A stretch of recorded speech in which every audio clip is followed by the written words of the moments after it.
Earth signs, tignan po natin kung ano yung mensahe para sa iyo ngayong araw. Keep in mind po na ito ay general reading lamang. So, hindi po lahat ay makaka-relate. So, be open-minded. Sa mga hindi pa po nakasubscribe dito sa ating channel, please subscribe na po kayo. And palike na din po ng ating video. At sa mga nais po mag-avail ng ating private readings ng ating Evil Eye Amulet, makikita nyo po yung link sa description box below. So, ayan po ang ating Evil Eye. Kargada na po ito, aalagaan nyo na lang at yung pag-aalaga, isisend ko po yan sa inyo once I receive your payments. Ayan. So, madali lang po itong alagaan. Kailangan lang talaga is matyaga po kayo. Kasi pag inalagaan nyo talaga to, nako, madami pong blessings yan na ibibigay sa inyo. Kasi pwede po kayong humiling dito. Okay, so let's proceed na po sa ating reading. Basta message na lang po kayo sa ating Facebook page, Tarot Intentions by Alian Ray. Check natin yung energy mo. Earth signs, Taurus, Virgo, and Capricorn. So, we have Cupid's arrow. So, maraming in love. Maraming in love na earth signs ngayong araw na ito.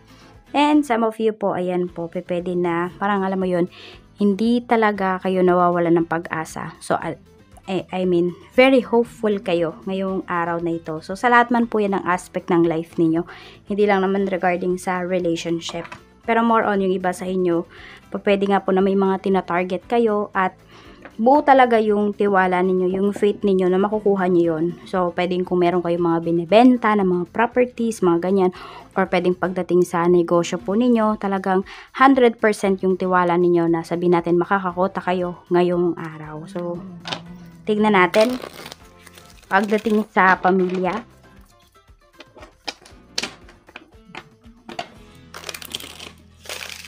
Kamusta po ang energy, spirit guide pagdating sa family ni Earth signs, Taurus, Virgo, and Capricorn. Tignan po natin. Okay, so we have, ayan, 5 of Cups pagdating sa family. So, dito naman, pagdating sa pamilya, pwedeng may mga family members ka na parang nagre-regret, ayan, nagsisisi. Meron dito, pwede ngayong araw, meron siyang hinihintay. Pero, alam niya sa sarili niya, hindi ko kung sino tong family members mo na to, pwedeng babae. Alam niya sa sarili niya na hindi niya na mababalik yun, di ba? Parang nakalipas na kasi. Kaya lang yun lagi yung hinihintay ng taong to. So, hindi siya maka-get over, hindi siya maka-move forward. Pwedeng ito ay broken-hearted pagdating sa pag-ibig. Earth signs, ayan, family members mo ito. Tignan naman natin, okay. Pwedeng hindi sa pag-ibig, pwedeng sa pera pala.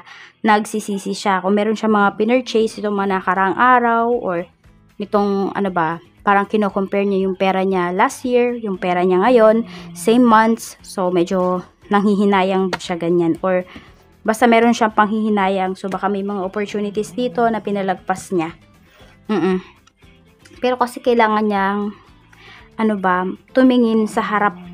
'Di ba? Tumingin sa kung ano yung nasa harapan niya. Kasi pwedeng merong opportunity, may bagong opportunity, pero nasasayang yung opportunity na yun kasi hindi niya nakikita. Tignan po natin pagdating naman sa friends, we have 9 of coins. Okay, so pwedeng yung offer na to is nanggagaling sa isang kaibigan. Okay, or ito we have 9 of coins. So, pwedeng ma-invite po kayo. Baka merong party. Yung isang friend mo. Ayan, or pwedeng meron siyang ino-offer sa'yo na negosyo or trabaho. Okay, mukhang pwedeng negosyo yung ino-offer sa'yo ng taong to. So, tignan nyo din kasi pwedeng siya. Okay siya dun sa negosyo na yon. Pero kasi baka ikaw hindi. Tignan mo din yung strength mo. Tignan mo din yung weaknesses mo. So, yan, pag may ino-offer siya sa'yo is, syempre, wag mo lang tignan yung, kaya niya. O, kaya mo din. Pero, di ba, kung ina-expect mo kagad na, kunwari, mapantayan mo siya, ganun, or ganun din kagad yung kinikita mo. So, review mo muna. Okay? Basta pag-aralan mong mabuti kung ano man yung ino-offer niya sa'yo dito. Pwedeng meron ka din dito, galanting kaibigan. Ayan po. So, kung ikaw, yung hihingi ng help sa kanya ngayong araw, pwede naman pagbigyan ka niya. Or the other way around, baka siya sa'yo manghihiram. Sa'yo siya manghihiram. Ayan. Check natin pagdating naman po. So, ito ay kaibigan. Pagdating naman sa love life mo, we have the Emperor. Okay, so pwedeng kayo ito. meron ba kayong nililigawan, pinupormahan, earth signs, ayan po. So, nakikita ko naman dito na gusto nyo talaga yung tao na yon, kaya pinuperson niyo. So, i-person nyo lang. Tignan natin sa mga nanliligaw dyan. Sasagutin ba kayo? We have 6 of Wands. Yes. Ayan o, tignan mo, nakatingin sa'yo. Inaabangan ka nga ng tao na to. So, kailangan maging consistent po kayo sa efforts po ninyo. Even mag-asawa na kayo, magkarelasyon na kayo, yung efforts dapat nandoon pa rin para maramdaman ng person mo na mahal mo talaga siya, diba? So, ayan. Knight of Wands. Pakita nyo talaga yung feelings po ninyo. Iparamdam po ninyo yan sa inyong person. Parang huwag kayong mahiya. Yun yung sinasabi dito sa inyo ni Universe.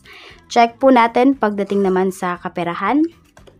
Okay, King of Coins. Ang ganda ng energy mo, diba? Pagdating sa pera. So, ayan po. Pwedeng meron kayo ditong mga, sabihin natin, bayarin na mababayaran nyo na ngayong araw. Some of you naman po is kung ano man yung hinihiling ninyo pagdating sa pera, ayan, kung ano man yung mga achievements ninyo in terms of your finances, happy talaga kayo ngayon. So, sobrang saya po ninyo. Yan o, we have the Star. So, ito kasing the Star is, ayun, nakaka-recover na pala yung iba sa inyo pagdating sa finances. So, tingnan natin pagdating naman sa career. Sa career, we have 5 of Wands. Ayun naman sa career, madaming competition. So, kailangan po talaga ay galingan ninyo. So, we have the Devil. So, meron naman dito parang na, kailangan nyo, yun nga, na parang napipilitan yung iba sa inyo, ganyan. So, kasi nga dahil alam niyo sa sarili ninyo na anytime pwede kayong palitan pagdating sa trabaho. Pero yun nga, you need to do your best na lang talaga dito. Tignan natin, so kung kayo po ay, sabihin natin, nagbabalak na mag-resign, tignan nga natin kung okay ba. 6 of Coins, mukhang mas mapapabuti pa kayo dito. So, meron naman yung iba sa inyo, may marireceive kayo na, ano yun? Back pay ba yun? Basta ganon. Oo. Queen of Wands. So, kung ito talaga yung gusto ninyo, i-person ninyo kasi wala namang masamang pinapakita po dito. Mukhang mas magiging okay pa nga talaga kayo. If yun talaga yung gusto ninyo, yun yung gagawin ninyo. Kasi toxic na dito, oh. Parang alam mo yun, instead kasi na nagtutulungan kayo dito sa trabaho, ang nangyayari, naglalaban-laban talaga kayo. So, tignan natin, para bang hindi maganda yung management, ganyan. Kahit ano po yung trabaho po ninyo, ha? Basta ganun, parang naglalaban-laban kayo ng mga katrabaho mo. Check po natin sa negosyo naman. Sa negosyo, we have Temperance. Tapos, meron tayong 10 of Coins. Ayan. So, maging matyaga lang po kayo dito pagdating sa inyong negosyo.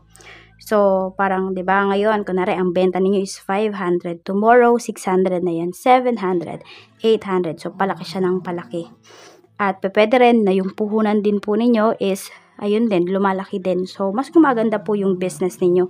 Ang sinasabi lang sa inyo dito ni Universe, maging matyaga po kayo. Huwag kayong mainipin pagdating dito sa inyong negosyo. Kasi di naman yan isang click lamang or isang snap lang is okay na. Kailangan din talaga dyan is hard work.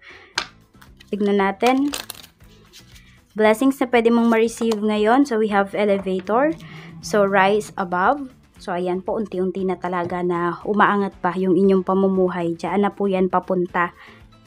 Kailangan lang talaga is, yun nga, yung pananampalataya po ninyo, yung tiwala ninyo, towards dito sa mga ginagawa po ninyo. Kasi, sabihin natin, ginagawa nyo yung isang bagay, tapos hindi naman pala kayo naniniwala. Anong purpose po ninyo? Parang ganito, kung nari, bibili kayo nitong ating evil eye. Tapos, di naman pala kayo naniniwala. So, diba, why bother na bumili pa? Why bother na gawin pa yung mga bagay na pinagdududahan po ninyo? Curious lang ba kayo? Or you want to prove something? So, diba, ilaan nyo na lang yung energy ninyo dun talaga sa bagay na pinaniniwalaan po ninyo. So, tignan natin ano ba yung reminder sa'yo ni Universe. We have 3 of Wands. So, marami ka pang ilulook forward pagdating sa buhay mo. So, kung meron kang mga problems na pinagdaraanan ngayon, nothing is permanent. Okay? So, pinapatatag ka po talaga. Kasi tignan mo, 3 of Wands. So, diba, hindi pa stable yung, sabi natin, yung life mo, hindi pa stable kung ano yung mga mayroon ka ngayon.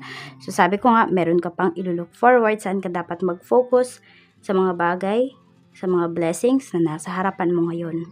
Pag-ingatan mo yan, i-embrace mo, count your blessings, yan yung nakakalimutan natin talaga madalas na bilangin yung mga blessings na nasa harapan na natin, na nasa atin na mismo. Kasi lagi nating hinahanap is yung mga bagay na wala pa sa atin. 'Di ba? Magpasalamat muna tayo for now sa mga bagay na mayroon tayo. So, yan lamang po. Maraming salamat po sa walang sawang pagsuporta ninyo dito sa aking channel. Mag-iingat po kayo always and more blessings to come. Bye-bye!